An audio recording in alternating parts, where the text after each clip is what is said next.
Good evening, all. I'm Epstein, and here we are with your SPDR ETF stock market wrap-up.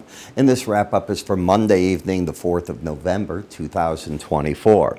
Well, tomorrow's election day. It's finally over. I'm sick and tired of the ads. I'm sick and tired of looking at the news. I'm sick and tired of hearing every analyst projection, if this one wins, if that one wins. Here's the simple fact. Whoever wins doesn't matter, as long as, in my opinion, this is, the Congress stays not in one side, not all Democratic, not all Republican. Then you have a check and balance on whoever gets in there. That doesn't mean they can't use presidential orders. They do, but they're limited to what they can do. They're limited in their scope, and we've seen that under Trump and Biden. All right. Today, and of course, you know, the break-in that we saw in the stock market and other markets, you attributed that to a Biden win. I don't, but that's what the analyst said. Really? I don't know that that's truthful or not. We will see just what it all does, where it comes in. Here's what I'm fearful of. I'm fearful of nobody knows the result of the market for a couple of days. That puts the market in a quandary. So be careful if that's where you're headed. Because the polls have this so close doesn't mean that's how it ends up. You know, pollsters are notoriously wrong. The betting money's flip-flopping all over, but you know, big bet skews that in a very big way, so you've got to always pay attention to that. Let's see how it plays out. Does that mean you liquidate your portfolio? Absolutely not. If you like what you have, in my opinion, you hold on to it, all right? You liked it for a reason. The dust on this will settle, and it settles quickly. And life goes on. Then the market starts anticipating whatever is going to be next, and away we go. And that's the part that I came back from my 5 days off to take part in. Now, we are going to get some economic data that nobody will pay attention to, but we get it. You're going to get the Red Book Group retail sales tomorrow. You're going to get the S&P Global Group, the final October service PMI. You're going to get the ISM's going to release their U.S. service sector indices for October, and that's at 9, and the API numbers will come out. I say nobody's going to pay attention because it's going to be all about how's the voting going, how many are in the lines, is it bigger than it was before, what does that mean? The market will move on that one way or the other. Every 4 years we get this. Why is this a surprise to you? This isn't the first election. I hope it's not your first rodeo you've been through, because it's not mine. When we look at RSP, the market has been correcting. Didn't begin today. It didn't begin because of the Iowa poll on Harris. It's been in a bit of a correction, all right? Markets that go up, correct. And that's what you've got. Where are we on it? Well, if you take a look, you're in a downtrend. You've got lower highs, lower lows. The market is staying under the 18-day average. That is bearish. You've got the trend down, the bias down. The support comes in at the Bollinger Band. You hit it one time, you bounced, you're trying to hit it again, and you're oversold. Now, if this embeds where the blue and the red stay underneath 20 level, you haven't done that in this whole chart. I'm backing off there so you can see it. You don't see it behind me, and you certainly don't see it here. I just wanted to get out of the way so you would see that. And to make a long story short, that would be something unique and a bit bearish in the market. I'm not saying it'll happen. You're just getting to the point where this is the first, very first, let's see, time. You were not there on Thursday. Friday was the first day where both numbers were underneath it, and both were underneath it today. So 3 days in a row, you're embedded. When you lose the reading with the red line closing over 21, it often means the market comes back to the 18-day average as a shot to release that selling pressure. But right now, no, this market's bearish. I wouldn't want to be a hero picking a bottom. Qualcomm has no trend. It is trading between the upper Bollinger Band down to the lower band. And for those of you that don't believe these bands have importance, open your eyes up and wisen up. They have a lot of importance, especially when a market is going basically against the 18-day average of closes and bounces on either side, especially if you get oversold or overbought into that territory, could be problematic. In CrowdStrike, the trend is down. The market is still falling in price, coming back. Do you remember me telling you that I think the market made its bottom back through here, and that we came up and I said it needs to correct more as we were up here? I said, at your first bounce, you're going to give something back here. It is typically what happens. Well, you're doing that. You're in the process. No need to be a rusher and say, I got to be in, this market's going to get away. I think it's a great company. I think it got ahead of itself after the mess that it got itself into. In uranium, you know why it's getting hit. You did see the ruling against Amazon. So what we're finding out that it's not as simple as an AI company or company that's going to have centers with AI that go in and try to establish a relationship with a going nuclear plant to take energy. That was rejected.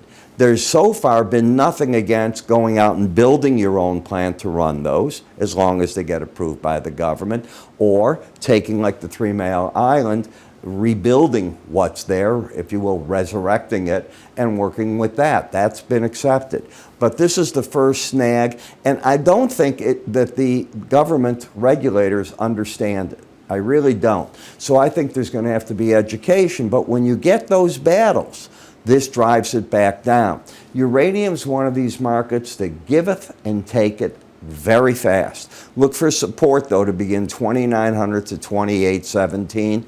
You're oversold, and this market has been warning not to be long for the past week while I was gone. In K-Web, I mentioned in my weekly review, my weekend review, I should say, when I got back on Sunday, you got to be careful in China. November 4th, today, through the 8th, is when we're going to find out what the committees there, what the president wants to do in terms of giving infrastructure spending, setting the real estate market straight, what the regions are going to be able to do with bond offerings, how are they going to respond possibly to other things within the country, all financial. We've already had the meeting where finance, this is fiscal policy now coming out.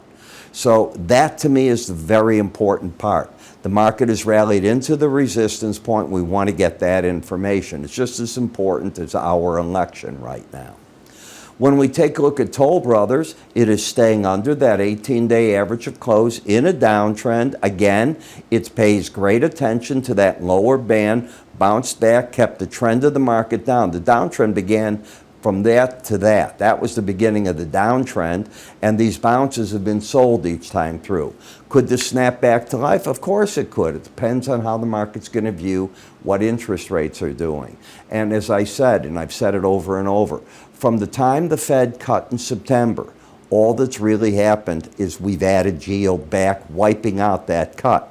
Now the market's in the correction stage of taking back some of that yield that it added on, but the big question is, what does the Fed make out of all this? You know, people are saying, well, the Fed's going to have to explain unemployment. They will, all right? We know that it's a mess right now due to the hurricanes. The last set of numbers made no sense with the numbers ahead of it. A lot of corrections taking place. It's muddied because of the Boeing strike, which the vote is going on tonight. Are they going to accept it? Let's pray that they do. All right. What they didn't get is a defined benefit pension plan. And if they hold out for that, I think the offers that are going to come out of Boeing in terms of salary, they're up to 38% now, will change. I think they're going to lower there if they have to give money on the other side. So I think the union realizes it because it's making statements today that I read in the news wires that they think that the next offer will be lower on salaries. I would think so as well. In XHB, the home builders, okay, you went down to the combination finally of the 100-day average, and that tied in with the Bollinger Band in an oversold market. I think it's overdone. I'm not saying it's ready to become a bull market, but I wouldn't want to be bearish any longer. That gives me an opinion on the market. XLF, I have been bearish talking about this to my subscribers, and now that we're down to the area where I think you have to cover all your shorts now. So now the market gets ready for the presidency. And most markets that you and I are looking at are doing what? They're falling. And what did I say the stock indices have been doing? They're correcting. So it's not simply straight up. Does that mean it's a Harris win? I don't think so. I think markets correct. And that's what you did. And energy went up, you corrected back down. Now the market's in no man's land. It's fighting three moving averages, the 200, the 100, the 18, all right, and the 50, actually four at one level here. It's very important. That's your resistance point. Let's call it the 90 level. When we come to GLD, I am long-term bullish, short-term looking for more of a correction. And yes, I told my clients on that rally to finally go to a 25% long position, but to hold on to 25% as I'm expecting more of a correction via the lost embedded reading. You might get down and find a market that starts bottoming again in that 250, 251 level. In SLV, you've already begun that correction. You never did embed. The other chart has been stronger on this part. In the copper market, a bounce, logical. Again, I'm going to say China's meeting going on. Iron ore, aluminum, copper, everything that they could use in industry, infrastructure, and the like. Those are the markets the market is watching. But if they don't do enough, they'll get slammed from here. I don't know what they're going to do. It's a big event, so I'd be very cautious. BND, you haven't really done anything but held the 200-day moving average. That's basically what you've been doing for the past three sessions. But does that look bullish to you? Remember, when you fall down, it means interest rates are going higher. In the dollar, you're correcting. You've been going up and away. This has been a phenomenal trend play. And when you lost the embedded reading, it said you should make a run back to the 18-day average. I'll consider today's action it. Why? Well, 29.13 was the low. The 18-day average is exactly 29.13. I think the pro money came out of the market if they were playing for a correction to the downside. Flip-flop on this to FXE, and that market is now fighting its battle. I don't know if it has the power to get up here. The trend is up. If it does, look for the resistance, 197 to 198, and pros to take positions off against that. So as you can hear, I'm saying a lot of taking off and getting yourself set.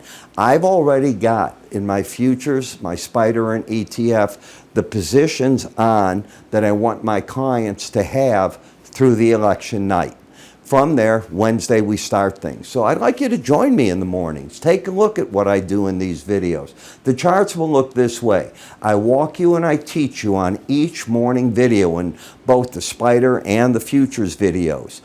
How to read the charts, what these are, why do I have these studies on them, and if you will, I drill it into you. And the idea here is you're trying to take a short-term approach and get a long-term trade out of it. Does that make sense? But when we go for long-term trades, we then go to the weekly charts.